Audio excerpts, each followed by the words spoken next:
Today on the Joy Sutton Show, we're going to rehab with the author of the 21-Day Sugar Detox.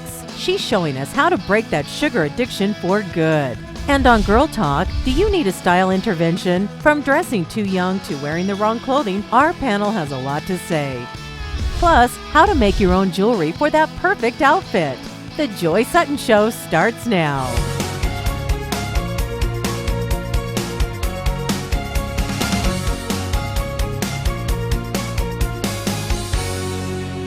Welcome to the Joy Sutton Show. I have a question for you. Could you be addicted to sugar? Now, if you are like me, it is so hard for me to resist some of my favorite sweets. For me, it's peach cobbler. I love me some ice cream, cake. Maybe for you, it's your favorite coffee drink or soda. But the truth is, sugar addiction is real. Take a look. It's not just about foods we know to be sweet or even candy. You probably eat way more sugar than you think, with added sugars found in breads, salad dressing, healthy cereals, even deli meat. New York Times best-selling author of the 21-Day Sugar Detox, Diane Sanfilippo, says sugar is taking over our lives. She's helped thousands of people kick the habit and change their diet and lifestyle with her books, including Practical Paleo, one of the top-selling cookbooks on Amazon. And thank you, Diane, so much for joining us. I know that it was your own personal health journey. I've been reading your book, and it is phenomenal because you're so real. I mean, you're so real about what you went through in your own lives. How did your own personal journey get you to write this book and to want to impact a nation about the sugar addiction that's out there? It's huge. And I was somebody who struggled with energy spikes and dips all throughout the day. I was the girl who my friends were saying, get her a granola bar, because I was going to pass out waiting for a restaurant reservation. And so for me, it was getting rid of that energy spike and dip that so many people feel throughout the day, especially, you eat breakfast and a couple hours later, you're sinking again. You want that second breakfast. And how did you figure out that it was the sugar? What was the light bulb moment that said, it is the sugar? So I was studying nutrition for quite some time, and I studied holistic nutrition, so learning about real food. And when I figured out that it's not just about not eating sugar, it's about eating more protein and fat. And so many of us have been scared to eat fat for so long. And I think that's coming around. I think a lot of us know now, things like avocado and olive oil are really healthy for us. But I needed to learn, and now that's what I teach, that eating more fat wasn't going to make me fat, that it would satisfy me and make me feel full for my meals a lot longer. And that's, I think, one of the really big lessons. Mm-hmm. And going back to your book, the 21-Day Sugar Detox, you're really walking people through a step-by-step plan, how you can do this and be able to implement that in your life. Is sugar addiction, in your opinion, real?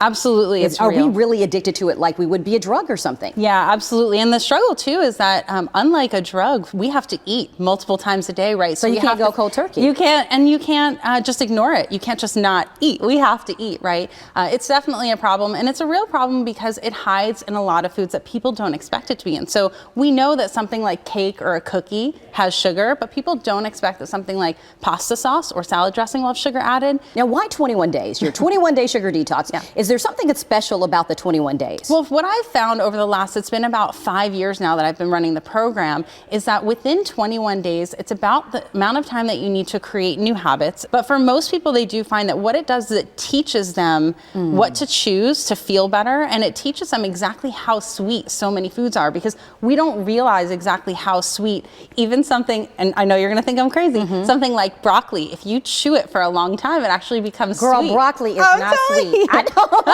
Broccoli. Organic broccoli, it's a carbohydrate. So if you chew it long enough, the enzymes in your mouth actually break it down into simple sugars. I know, it's crazy, but it's true.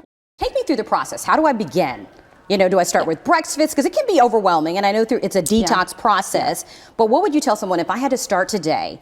What would be the first thing I need to start with to begin this journey? Breakfast is absolutely the thing I have most people start with, because I think that that's where, it's your first choice of the day of what to eat, and it really sets you up for either success or not for the rest of the day, for your blood sugar regulation, as well as for just cravings and energy levels. So what I like people to do is move away from things like cereal and bagels and croissants. So what's the perfect breakfast then? Are you telling me eggs? I mean, is it more of a protein-based breakfast? I love for someone to eat a lot of protein and fat at breakfast, because it keeps you satisfied more throughout throughout the day. So eggs, bacon, I love pastured bacon, so if you can find a local farmer, which most of us can find, and something like spinach or broccoli, and you can mix it into the eggs. It doesn't have to be like, all separate on the plate. You can have a little omelet with vegetables and some bacon, or even some leftovers from the night before. Okay, you got some great advice, and we're going to come back and we're going to talk more about, once you've mastered the sugar, why you believe that the paleo diet may be the next best step for you. We'll be right back with more on that. Coming up. Okay, so the paleo diet is really just about eating real, whole, nutrient-dense foods and avoiding processed, refined foods.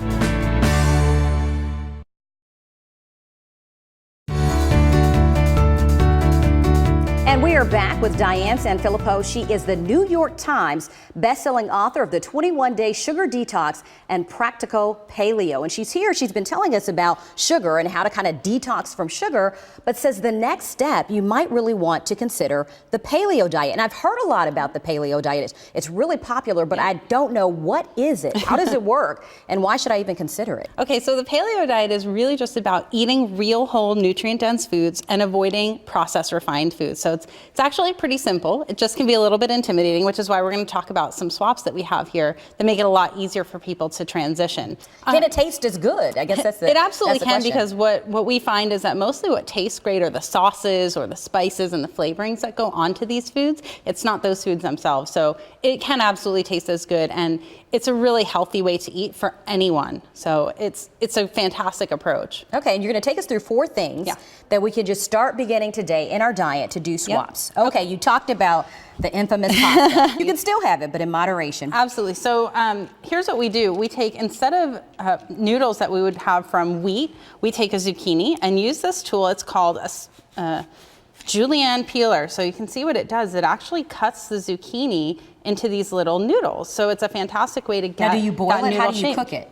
There's a few different ways you can cook it. You can steam them, you can bake them, and it really just kind of depends on what you're doing with the sauce. I actually like to just put them on a pan and kind of let them bake. I salt them a little bit and just let them bake while I'm making the sauce or while I'm heating up a sauce, and then just put it all together. It's a fantastic way to get more nutrition in, because you're getting a vegetable. It's an extra vegetable instead of this refined flour-based product. So it's a fantastic way to do it. Now, moving on, rice. You did say rice and things like that. There's another alternative. Yep. And I never thought, I've heard of people using cauliflower for mashed potatoes. Yep, we but can do that never too. for rice. Yeah. How do you do that? So it's really simple. And for all of these, there are lots of different tools you can use. I use a food processor for this at home pretty often, but if you want to just try it out a few times without investing, or if you have a food processor, you can use that. But you just grate the cauliflower. It can be a little bit messy, which is why I like to use a food processor, but you can see that it actually comes out. You almost can't see where the cauliflower ends and the rice begins. So it looks almost just like rice. Or even like couscous. Sometimes we use it as a couscous replacement. And again, you're getting tons of vitamin C, tons of nutrition, fiber from the cauliflower. So this is a really great way, again, to just keep getting more vegetables. So that's something that most people are looking for. How do I get more vegetables that taste good? Speaking of vegetables, another good alternative is using mushrooms. Yeah. Mushrooms instead of hamburger buns, you're saying. What we do is we'll make a burger, and you can actually just grill the portobellos a little bit just to get them softened up. You can brush them with a little bit of butter or olive oil and salt and pepper, and then you put your burger right between those two buns. Love it. Yeah, fantastic. And finally, we're going to be moving on to butter. Yeah. For so long, we've been told that butter's bad. But it's not true. No, You're it's not like, true. you've been getting the wrong advice. Yeah. Okay, so what should we be looking for? Because you see there's so many spreads out there and you think you're doing better with the spreads, but you don't think that's the case. No, absolutely not. And so I think a lot of people are kind of getting used to the idea that more ingredients is usually a bad sign. And so what we can see on a lot of these, and this one, we can see a huge ingredient list. Any of these buttery spreads that are based in oils, and vegetable oil is a huge one that people think it's healthier because we just got this idea that animal fat was unhealthy, which is absolutely not true. Something that's more natural is always going to be healthier than something that's man-made. Okay. And so these are man-made fats, and I think it's kind of it's a great time because we're learning that these traditional foods that our grandparents probably Were ate, the best they way to probably, go. they don't know what these are. They're like, I buy the butter. That's what I've been Stay buying my natural. whole life, right? Well, you have so much Real butter. advice. You have so much great advice, and that's why they have to check out your cookbook, Practical Paleo. Practical, because you make it practical and easy to fit in, and you end up looking fabulous and healthy, and your body will love you for it. And we'll be right back. Coming up. Oh, I know you still show off your legs. I see. I do the bikinis. You do the bikinis. Oh, you're rocking it. Yeah. Is there any age that you're going to stop? It wouldn't be an age, it would be feeling uncomfortable with my body.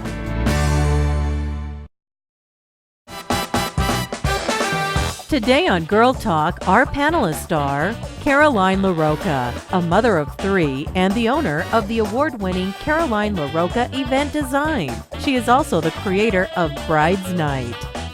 Melissa Dowdy, aka the Comic MD. For more than 15 years, she's been bringing laughs to audiences nationwide. Lana Stewart, a wife, mother, and grandmother who balances her love for family with her ministry and her job as a chaplain for a nonprofit. On today's Girl Talk, we're talking about what not to wear. Now, should certain clothing items or hairstyles be off limits after a certain age? And can only skinny girls wear certain clothes? Well, our panelists have a lot to say about this. And, I'm going to start with you, Caroline. We're going to go in this direction. Do you think that no matter what your age is, you can wear anything that you want? What's your thought on that? Absolutely. I think that if you're comfortable and you project confidence from the inside, that you can wear whatever you want. I really think that. Now, society may look at you and they may judge. I think that's going to happen no matter what size or shape you are. And human nature, like I've judged women like, what is she wearing that for? But I don't know, she could have just lost 100 pounds. And, and she feels great being out there in a bikini or something a little bit revealing. So I think that the beauty is going to come from within and the confidence is going to come from within. So no matter what size you are, that's going to show. That's what's going to show on the outside. But you know what I think about is society, though. When you think about it, Melissa, do you think society has certain norms and rules? Absolutely. So do you think when somebody sees a lady who's in her 60s or 70s and she has on a mini skirt, what do you think people are thinking? My first thought is maybe that shouldn't happen. But then at the same time, who am I to say it should or shouldn't? I'm not going to wear it because I don't feel comfortable. But it goes back to that confidence. I mean, do you feel confidence wearing it? Maybe you don't look great, but if you feel like you look great. And there's a lot of times where people think they're looking great. And Lana, I wonder if have you ever had a situation where you see someone, maybe it's a young woman who thinks that she's wearing something that's appropriate, that you look and go, oh my goodness, I can't believe she's wearing that. And how do you handle that kind of situation? I have seen it before, and normally I don't handle it. I have to admit, I do not handle it. I just think, why does she put that on? Or why is she wearing that? And then I try to think about the age, because different people like to wear different things. Even myself, I like to wear different things, but it doesn't mean that it's always for my age. But at the same time, it depends on confidence. So you think the confidence, so if you see a woman, no matter her age, and she's confident in rocking it. So if you saw a lady who's 80 at the beach, skinny, not looking that great, but she's confident, does that change how you perceive her? Do you perceive her differently in that outfit than I applaud her. I think if you're 80 and you have the confidence to put on a bikini and you feel good about that, I mean, once you're like at that age, oh yeah, yeah, I would applaud her, admire her. And normally what I'm thinking, oh, that's what I'm gonna look like at 80 years old? You're like, can I do that? Okay, now we're gonna break it down thinking about weight issues. I am a little bit more chunky, and I will say this, when I started my first season, my girlfriend's like, you cannot wear that. I know you think you skinny, but you're showing a couple rolls. Do you think, Melissa, both and I we're more full figure, girl, we voluptuous women. So do you think there are certain things that women of a certain size shouldn't wear? If you see a woman who has rolls and is wearing a bikini, or who has on a mini skirt showing off her rolls, what do you think? Yeah, no, I don't necessarily think you should wear whatever. And I don't necessarily want to see it. And we were talking earlier, I mean, what's appropriate? Where's the line between what's comfortable for you and what makes me uncomfortable? So you don't necessarily want to see it because it does make you're like, ooh, does she know what she looks like? I know, and sometimes I'm embarrassed for her. For them. That's a terrible feeling. And that's what I think, because sometimes you are embarrassed for the person, because I've been in situations and I'm like, do I say something? This doesn't look figure flattering, and people are talking about them. Would you go up to someone that you thought that maybe that didn't look good on them? I mean, if it's someone that I care about and I know personally, and I know I'm not gonna, I wouldn't walk up to a stranger. Sometimes I want to, because weight and age are two different factors. I personally don't think tight clothes look good on a larger woman. I don't think it puts her in the best light. There's so many beautiful, flattering things that make a woman of any size look gorgeous, and tight, showing a lot of rolls in public, I don't think is flattering. No, and I would tell a girlfriend. Absolutely. Anything you've changed that you wouldn't do, that you wore before? No, dress more like I care, I think now. I didn't. I mean, it's been t-shirt and jeans my whole life. So, but now you put more effort into it. What about you, Caroline? Oh, I know you still show off your legs. I see. I do the bikinis. You do the bikinis. Oh, you're rocking it. Yeah. Is there any age that you're going to stop? It wouldn't be an age. It would be feeling uncomfortable with my body.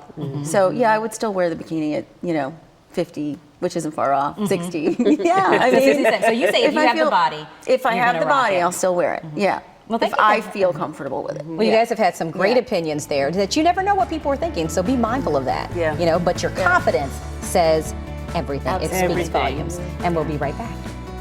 After the break. If you have a very specialized outfit, you don't want to spend hours like looking for the perfect necklace in the store. Just make your own.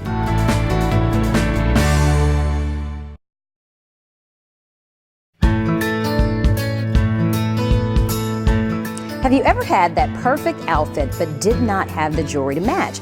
I know that's happened to me thousands of times, and I wonder, could I make my own jewelry? Well, it may be easier than you think. We're joined by Lisha White, and she teaches classes at AC Moore on just how to make your own jewelry. And I know, Lisha, many of us, we go into the store and we see all these beads and we get intimidated thinking, could I do it? How easy is it? Do you think most people could do this? Yes, it's actually very easy. Anyone could do it, really.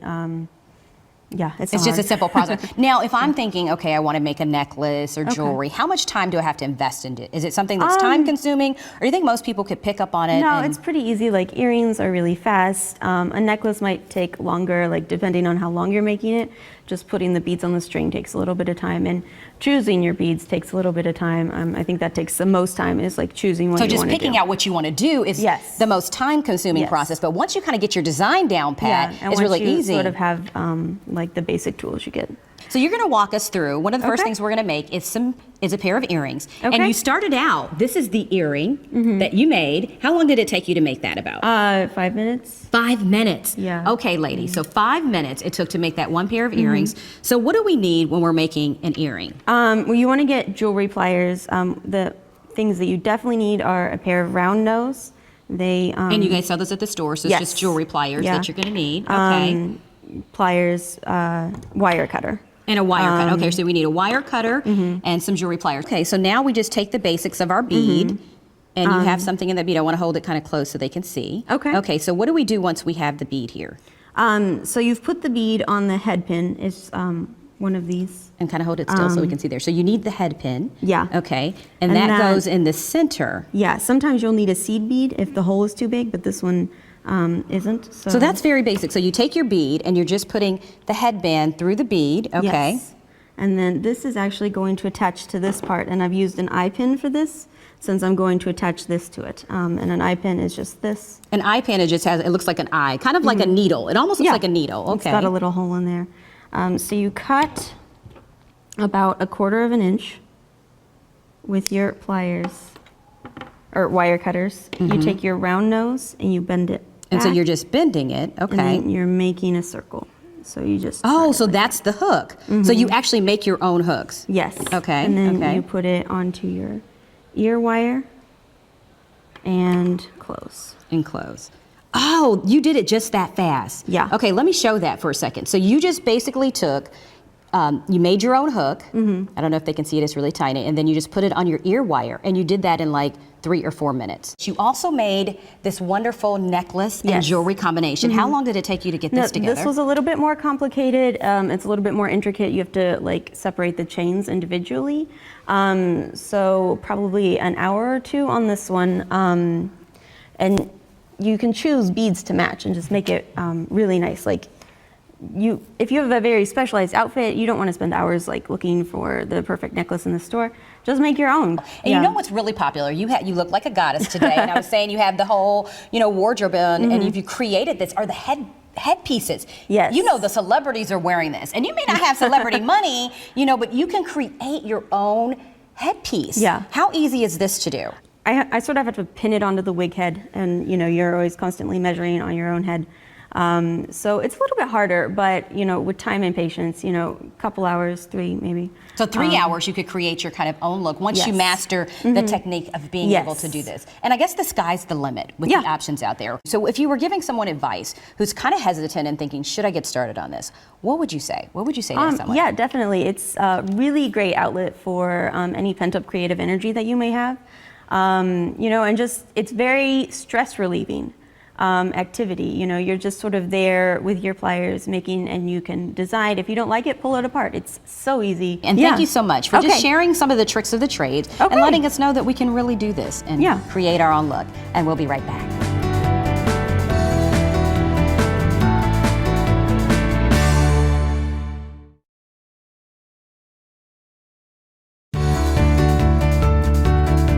Guest accommodations for the Joy Sutton Show provided by the Hyatt Place Roanoke Airport. The newly renovated Hyatt Place combines style and innovation to create an upscale hotel experience. Set furnishings provided by Court, furniture rental for your home, dorm room, and more. Set design by Potentially Chic. Joy's clothing provided by Talbot's. Wardrobe styling provided by What to Wear Roanoke. Shoes by Treadright. Makeup and nails by the professionals at Polished by Claire V. And hair and eyebrow services by Revive Salon, specializing in Aveda and organic salon systems. Are you really taking care of you? I've learned you are your most valuable asset. You can always get a new house, a new car, but you can never get a new you. We only get one life and one body, so let's take care of it. Now, I know I'm preaching to the choir, so I'm reminding all of us this week to make an investment in ourselves. And remember, every day is a little brighter when you start it with joy.